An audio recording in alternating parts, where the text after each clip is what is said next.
Selamat pagi pemirsa, pengakuan negara atas kesetaraan penyandang disabilitas merupakan pengejawantahan dari nilai Pancasila, terutama prinsip kemanusiaan yang adil dan beradab. Segenap elemen bangsa, kita dituntut untuk memiliki kesadaran dalam menghormati, melindungi, dan memenuhi hak penyandang disabilitas. Pemirsa, inilah editorial Media Indonesia di hari ini, Rabu 11 Desember 2024, dengan tema kesetaraan yang adil dan beradab bersama saya Leonard Samosir, dan Anda semua para pemirsa juga bisa ikut menyatakan pendapat Anda nanti dengan menelepon nomor telepon 021 583 99 100. Dan pemirsa, pagi ini telah hadir bersama saya anggota Dewan Redaksi Media Group Gaudensius Suhardi. Bang Gauden, selamat pagi. Selamat pagi, Leo. Sehat-sehat Bang? Ya, sehat dan adil dan beradab ya. Adil dan beradab. Saya sedang melihat gambar kita, walaupun agak beda tinggi kita, tapi kita setara ya. Ya, kita akan bicara soal kesetaraan saudara-saudara kita penyandang kaum disabilitas. Tapi sebelum kita bahas itu, pemirsa, kita akan lihat dulu beberapa berita yang diperhatikan lebih oleh media Indonesia untuk hari ini.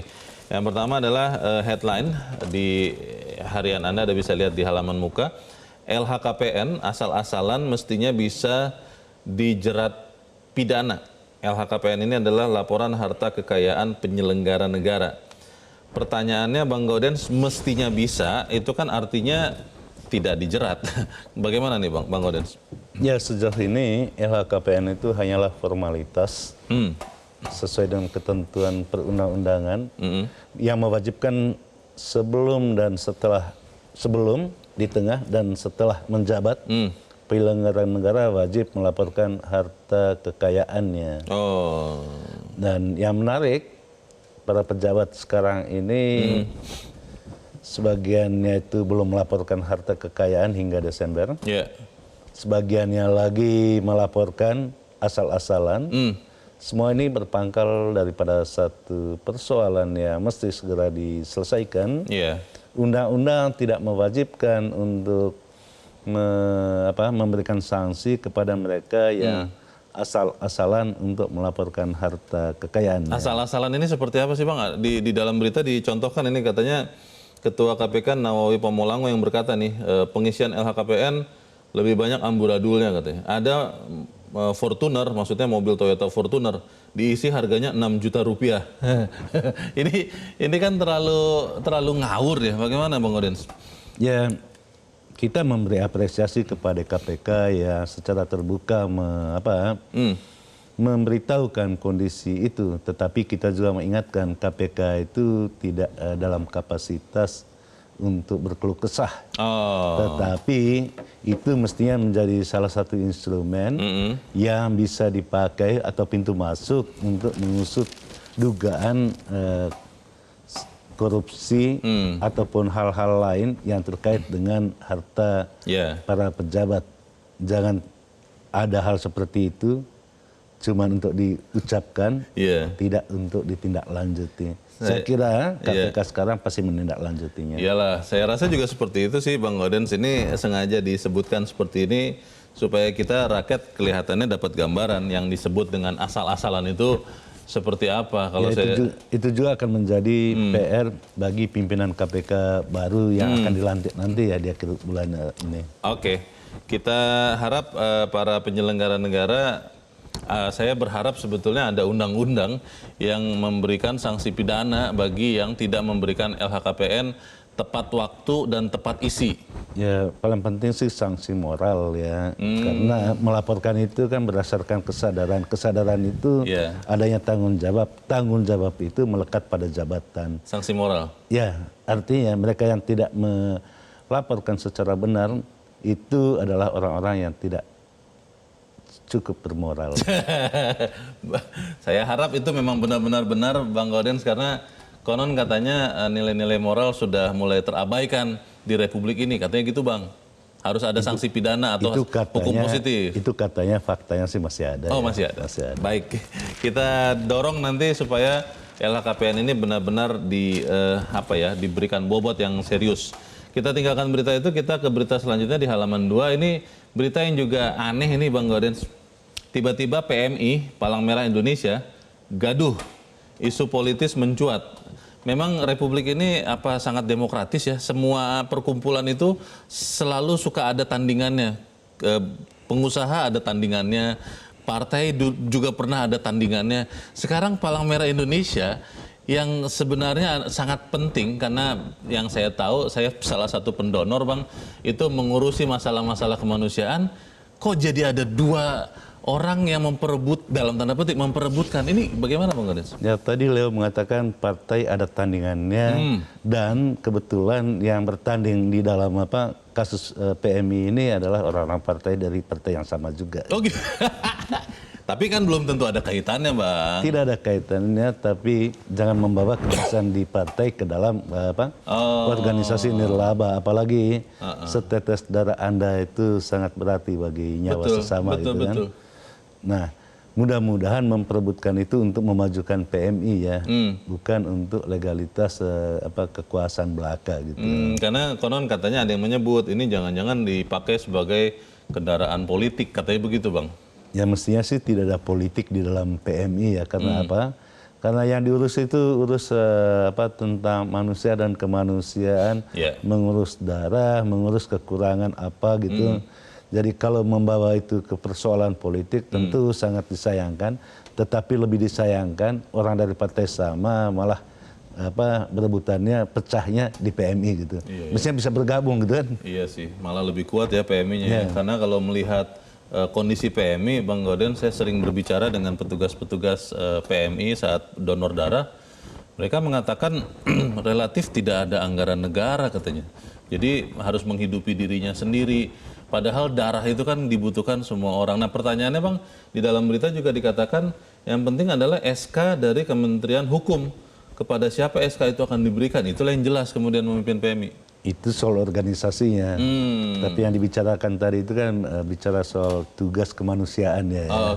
Nah kalau kita berharap jangan sampai ada tandingan. Terlalu banyak ya organisasi tandingan di Republik ini ya. Itu dia yang tadi saya bilang Bang, jangan-jangan Indonesia ini demokratis tapi kebablasan ya, begitu jangan Bang. Kan di PMI, di PBI juga ada tandingannya. Wartawan juga ada? Iya, wartawan juga ada tandingannya. Baik, kita tunggu seperti apa nanti kejelasan terkait PMI ini supaya kemudian jangan sampai ini mengganggu juga pelayanan khususnya donor darah atau darah bagi masyarakat. Kita ke berita selanjutnya pemirsa, pelanggaran HAM masih marak. Ini berita di halaman 2. Pelanggaran HAM masih marak padahal kan pemerintahan sekarang sudah ada menteri khusus loh Bang Gaudens, itu Menteri HAM. Artinya kan ini suatu langkah nyata untuk menghilangkan atau meminimalkan pelanggaran HAM. Bagaimana Bang? Iya, setiap tanggal 10 Desember itu kan diperingati sebagai Hari Hak Asasi Manusia Internasional ya. Kemarin ya? Kemarin ya. Oke. Ya mestinya sih Menteri HAM itu hadir di dalam acara-acara seperti ini ya. Hadir kan? Mungkin ada kegiatan lain. Hadir Bang, pernyataan tertulisnya hadir? Ya mungkin ada kegiatan lain sehingga yang ada itu pernyataan tertulis apapun. Kita yakin di bawah Menteri HAM yang baru ini pemajuan HAM di Republik ini mestinya bisa lebih baik ya. Karena faktanya sampai 2024 itu pelanggaran HAM itu masih ada terjadi. Dan menurut catatan itu dari Komnas HAM paling tinggi itu terjadi di Jakarta. Ya Jakarta dengan permasalahannya tentu kita bisa pahami tentang pelanggaran-pelanggaran HAM, ya kita berharap tidak ada lagi pelanggaran HAM berat karena memang di Republik ini susah sekali untuk menyelesaikan pelanggaran HAM berat ya. Oh, malah sempat dianggap tidak ada kan? Ya mudah-mudahan ada kemauan dari pemerintahan sekarang untuk mengatasi persoalan HAM dan memang di dalam visi misi Pak Prabowo Gibran itu kan persoalan pemajuan HAM ini bahkan dari 8 visi misi yang disebut Astacita itu di urutan pertama itu berbicara tentang pemenuhan hak asasi manusia. Di poin pertama ya? Ya. Dan kemudian ada Menteri HAM. Jadi harusnya penanganan lebih baik gitu ya. Iya, penanganan HAM ini harusnya lebih baik. Kita tunggu nanti seperti apa supaya kemudian seremoni-seremoni seperti ini benar-benar berwujud nyata bagi pemenuhan hak asasi manusia di Indonesia. Kita tinggalkan berita itu pemirsa, kita ke editorial. Editorial pada hari ini diberi judul Kesetaraan yang Adil dan Beradab. Ini menarik Bang Gaudens karena mirip-mirip dengan hak asasi manusia itu, ketika kita lihat saudara-saudara kita kaum disabilitas, sebagian sudah difasilitasi, sebagian juga masih belum. Apa yang mau disampaikan oleh editorial, Bang Udin? Ya, pertama-tama kita harus katakan bahwa salah satu indikator kemajuan sebuah negara itu sejauh mana negara itu berpihak kepada kaum rentan, termasuk kaum penyandang disabilitas. Itu yang pertama. Yang kedua, pada tanggal 3 Desember itu kan kita memperingati Hari Disabilitas Internasional, yang juga perayaan-perayaan seperti itu bagus ya, bagus. Tetapi yang lebih bagus lagi itu memberi ruang kepada teman-teman disabilitas untuk bergerak bebas seperti warga negara lainnya. Nah, dalam kaitan pemenuhan hak-hak itu merupakan pemenuhan hak asasi mereka gitu. Nah, siapa yang harus melakukan itu? Tentu saja negara. Dari sisi negara kita memberikan apresiasi juga bahwa di Indonesia ada kemajuan-kemajuan ya. Setidaknya dari paradigma berpikir, selama ini kita berpikir untuk kaum difabel ini dari belas kasihan kepada bagaimana pemenuhan hak-hak asasi mereka. Dalam kerangka itu juga pada hari ini dan besok Media Indonesia menggelar Festival Setara Berdaya di Kedoya, yang menghadirkan teman-teman difabel dan para pendukungnya. Baik, kita akan bahas editorial ini, Bang Odens dan pemirsa. Inilah editorial Media Indonesia untuk hari ini, Rabu 11 Desember 2024, kesetaraan yang adil dan beradab.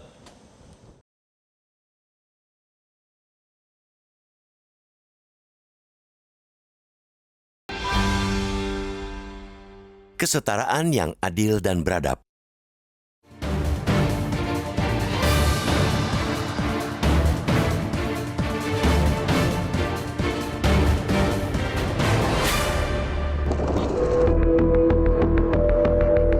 Pengakuan negara atas kesetaraan penyandang disabilitas merupakan pengejawantahan nilai Pancasila, terutama prinsip kemanusiaan yang adil dan beradab. Segenap elemen bangsa dituntut untuk memiliki kesadaran dalam menghormati, melindungi, dan memenuhi hak penyandang disabilitas. Penyandang disabilitas bukan sekadar kelompok dengan kebutuhan khusus, melainkan juga bagian integral dari bangsa ini yang memiliki hak, potensi, dan peran yang setara dalam membangun Indonesia.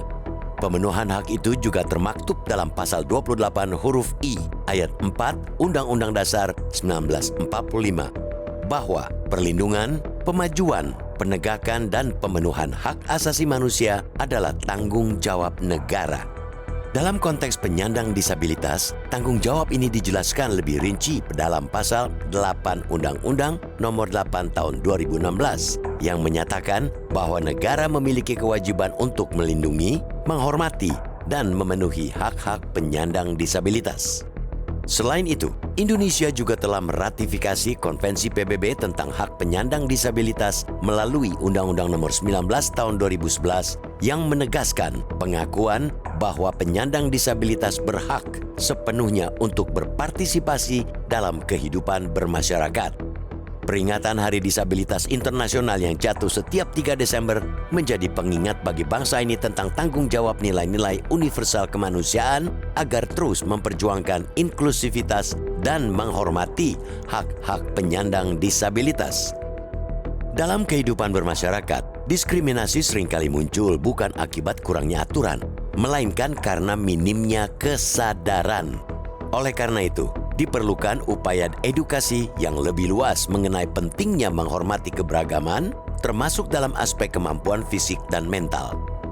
Pendidikan, peluang kerja, aksesibilitas, serta partisipasi sosial harus menjadi fokus bersama agar penyandang disabilitas dapat menjalani kehidupan yang mandiri dan bermartabat. Bagi negara, melalui pemerintah, penguatan kebijakan inklusif menjadi keniscayaan. Baik itu dalam hal kebijakan aksesibilitas, kebijakan anti-diskriminasi, dan perlindungan hak-hak pekerja bagi penyandang disabilitas. Apalagi telah berulang kali para disabilitas turut mengharumkan nama bangsa Indonesia di kancah dunia.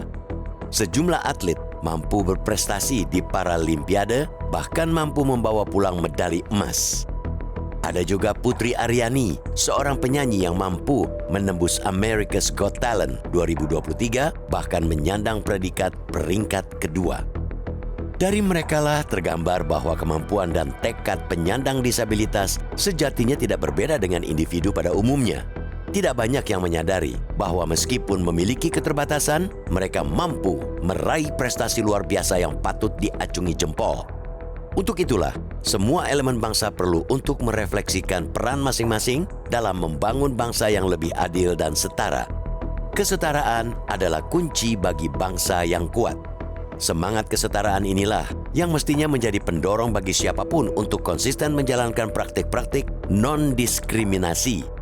Berbagai kalangan di negeri ini juga tidak boleh kendor memberikan edukasi kepada masyarakat agar lebih peduli tentang ragam disabilitas yang ada dengan memberikan kesempatan yang sama kepada mereka. Mendukung pemberdayaan penyandang disabilitas mempunyai makna sebagai suatu proses membangun jati diri mereka. Semua pihak mesti serempak menyatakan bahwa mewujudkan masyarakat Indonesia yang tidak hanya menghormati keberagaman, tetapi juga memberdayakan setiap individu tanpa memandang keterbatasan adalah keniscayaan kemanusiaan.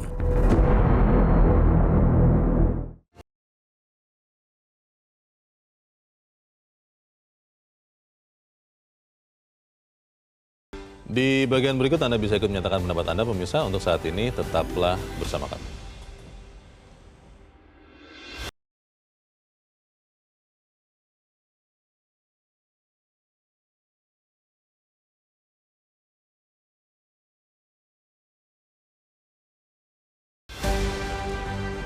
Terima kasih Anda masih bersama kami pemirsa di Editorial Media Indonesia, dan kita mau juga bertanya dulu ya Bang Gordon sebelum kita lanjutkan diskusi kita.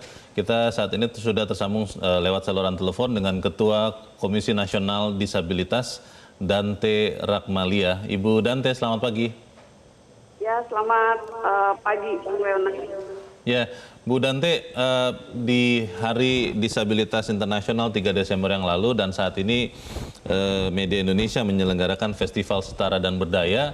Kita ingin tahu, Bu, seperti apa potret saudara-saudara penyandang disabilitas. Pertanyaan pertama saya adalah, di Indonesia itu ada berapa, Bu, orang yang menyandang disabilitas? Ingin tahu dibandingkan penduduk Indonesia, Bu. Ya, baik. Terima kasih banyak atas kesempatannya.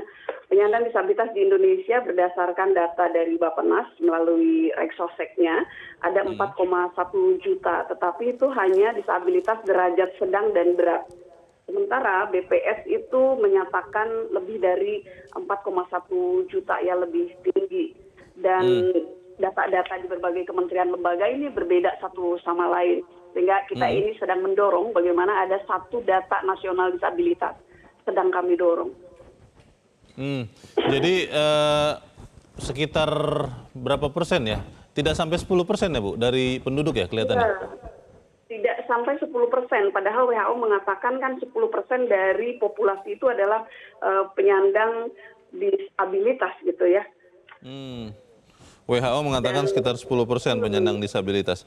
Bu, pertanyaannya kan kalau kita melihat, ambil contoh di Jakarta ya Bu Dante, itu kalau kita lihat di fasilitas umum, itu sudah banyak fitur-fitur yang membantu kaum disabilitas. Kita lihat, tadi barusan gambarnya diputar. Tapi pertanyaannya, Indonesia kan bukan hanya Jakarta. Kalau secara nasional, seberapa berpihak sebetulnya kalau kita bicara fasilitas umum dulu, Bu, kepada saudara-saudara penyandang disabilitas, Bu Dante?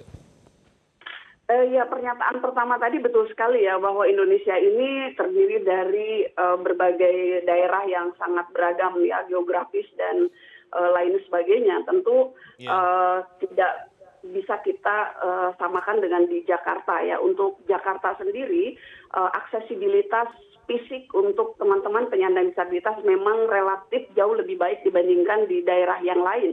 Namun demikian, di Jakarta sendiri, tantangan untuk penyandang disabilitas itu masih sangat banyak karena yang disediakan fasilitas publik itu seringkali untuk disabilitas yang terlihat ya, yang menggunakan kursi roda, yang menggunakan krek, yang menggunakan tongkat, disabilitas netra. Tetapi untuk teman-teman disabilitas tuli, disabilitas mental, disabilitas intelektual yang tidak terlihat, fasilitas ini belum nampak. Oke. Gitu. Jadi masih Oke. merupakan tantangan.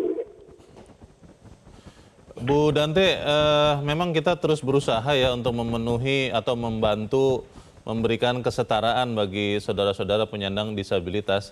Di tahun ini Bu, apa harapan dari Komnas Disabilitas yang menjadi prioritas yang harus diadakan oleh pemerintahan Prabowo Subianto ini Bu? Ya pertama, pemahaman semua pihak ya pemangku kepentingan yang memiliki tanggung jawab untuk memenuhi penghormatan, pelindungan, dan pemenuhan hak disabilitas harus memiliki persepsi dan perspektif yang baik tentang penyandang disabilitas. Dengan demikian, maka mereka akan tahu bahwa ternyata ada penyandang disabilitas dengan ragam yang beragam, kemudian dengan kebutuhan khusus yang berbeda, lalu mereka akan menyediakan sesuai dengan kebutuhan tersebut. Kemudian berikutnya, aksesibilitas itu ada dua, aksesibilitas fisik dan aksesibilitas non-fisik. Aksesibilitas fisik itu kan seperti transportasi, toilet, jalan, dan lain sebagainya. Tapi ada aksesibilitas lain, yaitu penerimaan. Penerimaan atas keberadaan penyandang disabilitas, sikap untuk bisa menerima penyandang disabilitas. Nah itu aksesibilitas non-fisik yang sama pentingnya. Dan ini akan sangat bergantung kepada pemahaman dan perspektif pemangku kepentingan terhadap siapa disabilitas, maka mereka akan bisa menyediakan fasilitas yang mendukung. Yang harus kita prioritaskan adalah terkait dengan data nasional penyandang disabilitas yang belum kita miliki. Di awal tadi ada data dari Susenas, data dari Bappenas. Nah kita sebenarnya berharap ada satu data nasional disabilitas yang akan merangkum seluruh disabilitas dengan berbagai kondisi. Sehingga pembangunan itu dapat mengacu kepada data itu. Dan ini akan menjadi lebih sesuai. Dan satu lagi mohon izin Bang Leonard, terkait dengan partisipasi bermakna penyandang disabilitas. Nah ini yang masih sangat kurang. Penyandang disabilitas bukan ditempatkan hanya sebagai ini saja objek, seyogianya dalam pembangunan mereka dilibatkan dalam perencanaan pembangunan. Nothing is about us without us. Tidak ada tentang kami tanpa melibatkan kami. Nah ini yang mengakibatkan ketertinggalan penyandang disabilitas, selain stigma, ya pendataan, hak kesehatan tidak diberikan, pendidikan tidak baik, dan lain sebagainya. Oke, ini sesuatu yang sangat bermakna untuk kita semua dan saya percaya Bu Dante, bagian dari pemerintah biasanya juga menyimak apa yang kita diskusikan. Semoga kemudian apa yang Anda sampaikan bisa membuat perubahan. Terima kasih Ketua Komnas Disabilitas, Ibu Dante Rakmalia sudah mencerahkan kami. Selamat pagi Bu Dante.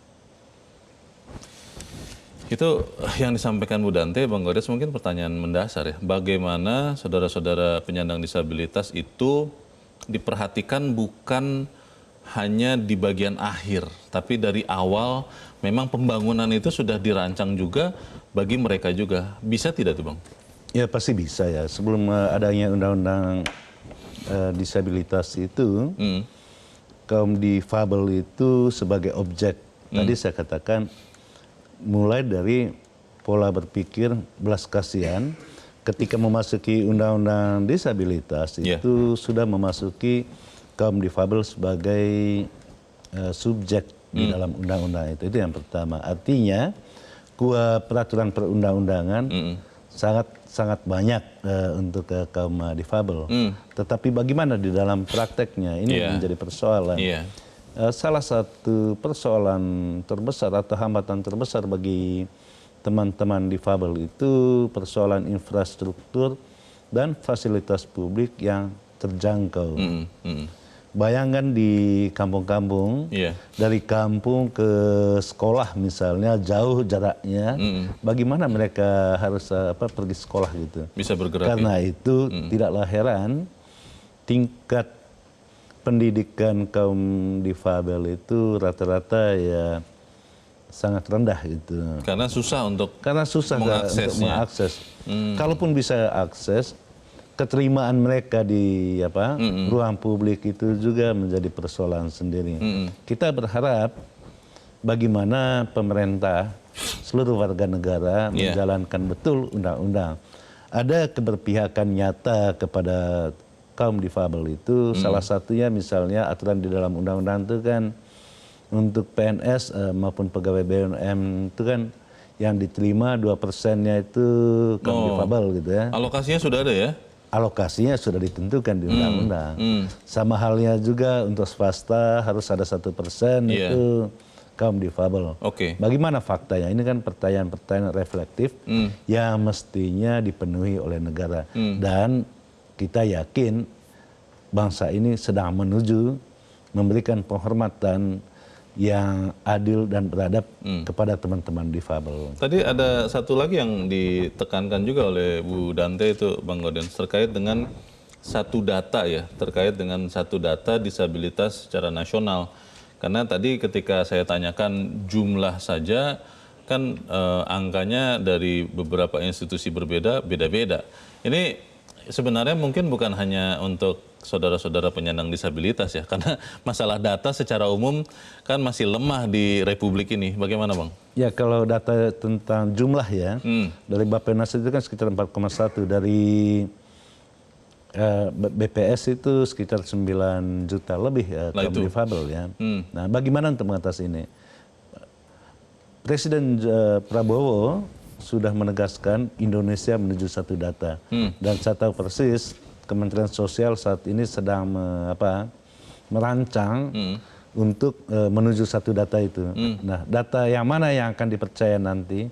Tentu saja data yang dikeluarkan oleh Bappenas. Nah, sekarang baik di Bappenas maupun di Kementerian Sosial itu bekerjasama dengan BPS. Yang akan BPS, yang satu data itu nanti Badan Pusat dikelola Statistik oleh BPS. Ya. Mungkin akan dimulai pada Januari nanti ya. Nah itu apakah kemudian benar-benar kita bisa kemudian mendapatkan satu data yang tadi diharapkan Bu Dante, atau memang masih berproses juga Bang? Ya tentu kita akan dapat satu data karena itu kan political will dari pemerintah ya. Tetapi soal akurasi data itu ya tentu mesti pelan-pelan diperbaiki. Terkait dengan menjadikan saudara-saudara penyandang disabilitas sebagai subjek, bukan hanya objek, tadi dikatakan Bu Dante, mungkin kita bisa melihat bahwa jangan-jangan ada sekian pemerintah, baik di pusat maupun daerah, yang merasa memberikan fasilitas lebih itu menjadi semacam dalam tanda petik kemewahan Bang. Karena mungkin ada anggapan bahwa jumlahnya ini hanya sekian persen, hanya sedikit. Ya sudahlah, nanti kita adakan fasilitas itu kalau ada sisa anggaran. Jangan-jangan ada pemikiran seperti itu Bang Gaudens? Ya kalau kita berpikiran baik lah ya. Di dalam salah satu debat calon presiden di untuk Pilpres kali ini, salah satunya itu ada pernyataan Prabowo yang sangat menarik. Ketika ditanyakan oleh panelis itu bagaimana terhadap kaum difabel, Prabowo mengatakan pemerintah harus berpihak kepada kaum difabel. Nah keberpihakan itu seperti apa? Tentu itu yang sedang dijalankan sekarang. Nah tadi bagaimana akses ke fasilitas publik, bagaimana akses kepada infrastruktur, ini menjadi tantangan pemerintahan Prabowo ke depannya. Poin yang lain juga yang paling penting juga adalah Bang, bagaimana penerimaan yang bukan difabel terhadap saudara-saudara kaum difabel. Tadi kan Bu Dante juga mengatakan ada semacam stigma lah kepada saudara-saudara itu, ada minimal perasaan aneh lah melihat mereka. Bagaimana kemudian literasi terkait ini bisa kita sebarluaskan, kita bahas di bagian berikut. Bang Gaudens dan pemirsa tetaplah bersama kami, Editorial Media Indonesia segera kembali.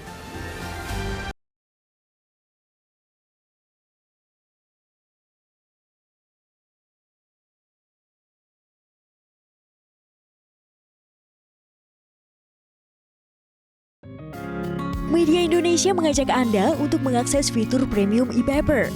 Dengan sajian konten berbasis intelektual dan meneguhkan kebangsaan, Media Indonesia tampil dengan lebih dinamis melalui e-paper Media Indonesia yang dapat Anda akses kapan saja, di mana saja. Caranya mudah, download aplikasi Media Indonesia di Android atau ketik link e-paper.mediaindonesia.com atau bisa scan QR Code pada layar kaca Anda. Klik tab e-paper di bagian samping layar tablet Anda, daftarkan data diri, serta pilih paket berlangganan e-paper Media Indonesia sesuai dengan kebutuhan Anda. Nikmati juga bonus spesial tambahan 4 halaman rubrik fokus setiap hari. Semua bisa Anda dapatkan hanya di e-paper Media Indonesia. Untuk informasi lebih lanjut, hubungi customer service di nomor 0811 1201 2018 atau kunjungi media sosial @mediaindonesia. Media Indonesia, referensi bangsa. Terima kasih pemirsa, Anda masih bersama kami di Editorial Indonesia, dan sekarang kita akan mendengarkan dulu ya Bang Gaudens pendapat dari para pemirsa Metro TV. Saat ini kita sudah terhubung dengan pemirsa Metro TV di Batam, Kepulauan Riau, ada Pak John Veto. Pak John, selamat pagi. Selamat pagi Bung Leo, selamat pagi Bung Gaudens, salam sehat. Selamat pagi. Bagaimana Pak John? Silakan Pak, pendapat Anda Pak. Ini terkait dengan kesetaraan untuk disabilitas. Ya, yang dibedah oleh editorial ini memang menyentuh kesetaraan yang adil dan beradab ya, terhadap kaum disabel. Ini kita kan semenjak negara ini terciptakan sudah ada undang-undangnya, Bung. Ini kan kaum. Kalau di Singapura tuh namanya di Indonesia itu kaum istimewa. Oke. Kaum bayangkan, istimewa. orang yang berkelompok kaum istimewa ya. Di Singapura itu sangat mewah, orang Malaysia itu sangat mewah. Negara betul ada di mereka, Karena ya kita, apalagi kita negara beradab, negara timur ya, sangat menghargai. Cuma saya agak aneh juga, kita cuma apanya aja, gaungnya aja besar, ya. Cuma capainya betul enggak? Ada sekian 1% di perusahaan swasta, ada 1% di pemerintahan, di kepolisian. Udah terwujud nggak ini? Tidak pernah saya nampak ada yang yang kayak di pegawai, kayak apa. Tapi fasilitasnya sudah siap. Ada untuk toiletnya gitu juga di kepolisian, tapi orang itu tidak ada bekerja di situ. Kalau untuk apa yang bikin SIM, mana pula orang yang bikin SIM ya kan? Contoh kayak pakai kursi roda, kan belum ada fasilitas yang begitu. Tapi ya ini sangat kayaknya aja, dan lagi data aja, Bung Leo, Bung Gaudens. Kita tidak valid datanya. Apa kata tadi? Bu Dante datanya tadi. belum satu ya. Ada yang 1,4, ada yang 4,1, ada yang 9. Kita ambil rasionya aja, kali-kali aja. Kita penduduk kita 275 juta. Itu kalau 2% ini udah berapa? Jadi kadang-kadang negara ini kadang-kadang abai. Tapi mudah-mudahan kita berharap di pemerintahan Bapak Prabowo ini, sesuai dengan apa dia kemarin itu di debat itu, dia betul-betul memperhatikan ini ya, kaum istimewa ini ya. Itu aja, mudah-mudahan pemerintah kita sampailah ke daerah, apa kata yang Bung Leo tadi itu, jangan pusat aja gitu kan. Baik. Itu karena ini kan saudara kita juga, warga negara kita juga. Itu aja. Oke.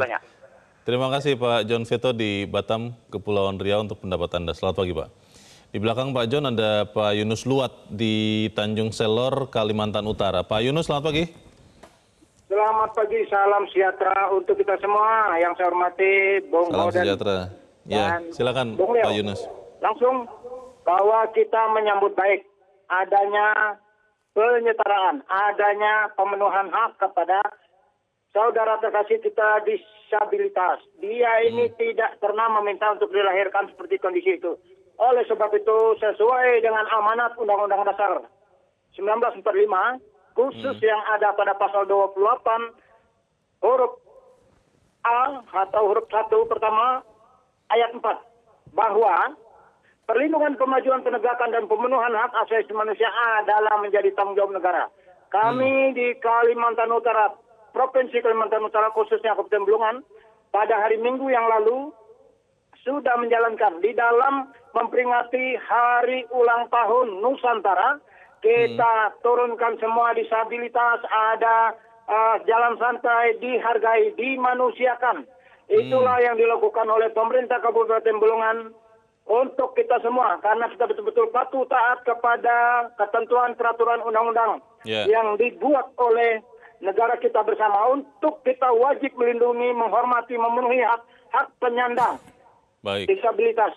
Indonesia juga telah meratifikasi konvensi PBB tentang hak penyandang disabilitas melalui Undang-Undang Nomor 19 Tahun 2011 yang menegaskan pengakuan bahwa penyandang disabilitas berhak sepenuhnya untuk berpartisipasi dalam kehidupan bermasyarakat.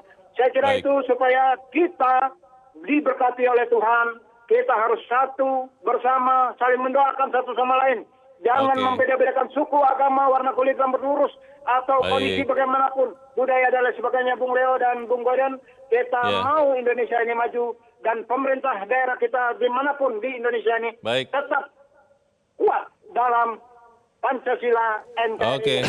Terima kasih. Terima kasih Pak Yunus Luat di Tanjung Selor, Kalimantan Utara untuk pendapat Anda. Selamat pagi. Di belakang Pak Yunus ada pemirsa Metro TV di Lubuk Linggau, Sumatera Selatan. Ada Pak Imron. Pak Imron, selamat pagi. Selamat pagi, Bang Leo. Selamat pagi Pak Imron. Bagaimana Pak pendapat Anda Pak? Kita sudah memberikan kesetaraan yang adil dan beradab belum bagi saudara-saudara penyandang disabilitas? Bagaimana pendapat Anda Pak? Silakan Pak. Yang pasti harus dengan praktek Pak, jangan teori. Harus praktek. Ya. Halo. Pak Imron. Halo Pak Imron. Pak Imron. Kelihatannya ada gangguan telekomunikasi, tapi kita tadi sudah menangkap sepotong Bang Godens bahwa menurut Pak Imron yang paling penting adalah harus praktek, jangan hanya teori. Tapi kita harus jeda dahulu, dan pemirsa tetaplah bersama kami, Editorial Media Indonesia segera kembali.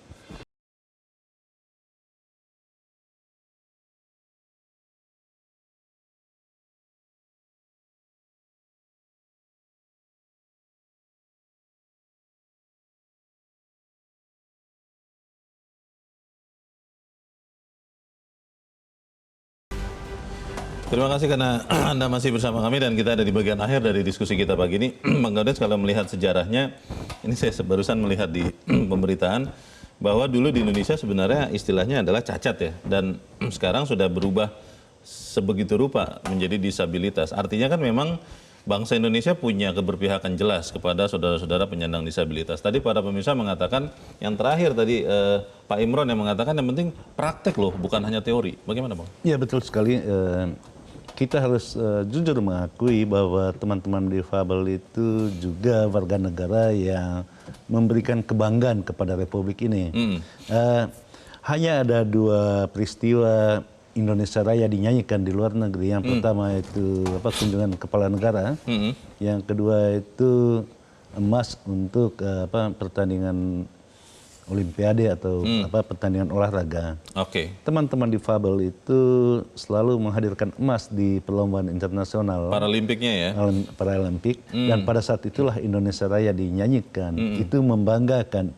Itu artinya kita dan mereka sama-sama warga negara yang menurut konstitusi itu harus dipenuhi hak-haknya. Sama ya? Siapa yang memenuhinya? Ya negara. Menurut undang-undang difabel itu negara berkewajiban. Nah, negara berkewajiban itu di dalam sejumlah peraturan perundang-undangan juga ada kewajiban daerah. Kewajiban daerah ini yang selalu diabaikan untuk disoroti. Selalu kita menyoroti pemerintah pusat. Padahal ada porsi daerah untuk kaum difabel yang ini yang selalu menjadi permasalahan itu di daerah.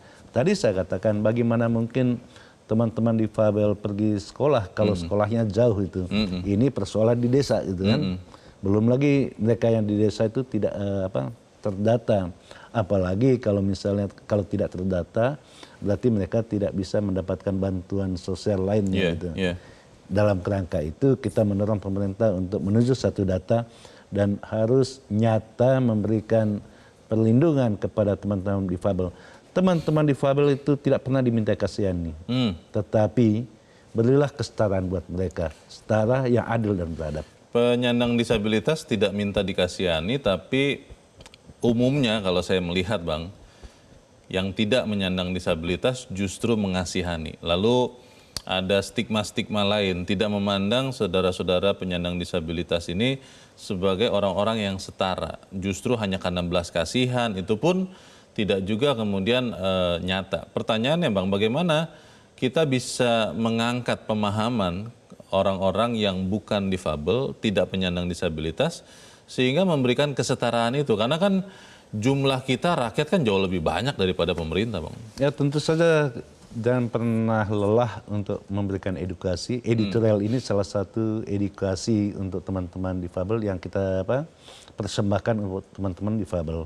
Kepada mereka yang bukan difabel, yang pada umumnya harus percaya dan yakin teman-teman difabel itu tidak pernah minta kasihani. Karena itu berilah mereka kesempatan yang sama sebagai sesama warga negara untuk juga berprestasi dan mencintai Indonesia. Jadi mencintai Indonesia itu salah satunya adalah sama-sama ayo bergandengan tangan, termasuk untuk kaum difabel. Di situ kata kuncinya berkolaborasi yang adil dan beradab. Sedikit saja Bang terkait dengan Festival Setara dan Berdaya 2024 itu ada di lokasi di kedua ya di kantor Media Indonesia Media Group. Hari ini saja atau sampai kapan Bang? Sampai besok, selain kita menghadirkan sekitar 400 teman-teman difabel akan datang secara bergantian hari ini dan besok. Juga seluruh acara itu kita persembahkan untuk mereka, juga dibuka donasi juga ya. Kita akan persembahkan untuk teman-teman difabel. Saya lihat di infografis ada juga acaranya pelatihan bahasa isyarat Bang. Ya memang bahasa isyarat ini penting ya, penting dilatih gitu dan besok hari ini dan besok kami memberikan pelatihan untuk itu. Untuk semua orang? Untuk semua orang dan siapa saja. Boleh datang? Boleh datang ya. Saya ikut juga kalau gitu, karena saya ingin sekali belajar terkait dengan bahasa isyarat. Baik, kita berharap apa yang kita bicarakan di tempat ini, Bang Gaudens juga memberikan sumbangan bagi perbaikan kesetaraan yang adil dan beradab bagi saudara-saudara penyandang disabilitas. Bang Gaudens, terima kasih sudah hadir di tempat ini. Selamat pagi Bang. Selamat pagi loh. Pemirsa, mendukung pemberdayaan penyandang disabilitas mempunyai makna sebagai suatu proses membangun jati diri mereka. Semua pihak, saya dan Anda, mesti serempak menyatakan mewujudkan masyarakat Indonesia yang tidak hanya menghormati keberagaman, tapi juga memberdayakan setiap individu tanpa memandang keterbatasan adalah keniscayaan kemanusiaan. Saya Leonard Samusi, berterima kasih Anda sudah menyimak editorial Media Indonesia untuk pagi ini. Terus jaga kesehatan Anda, terus jaga nurani Anda. Selamat pagi, sampai jumpa.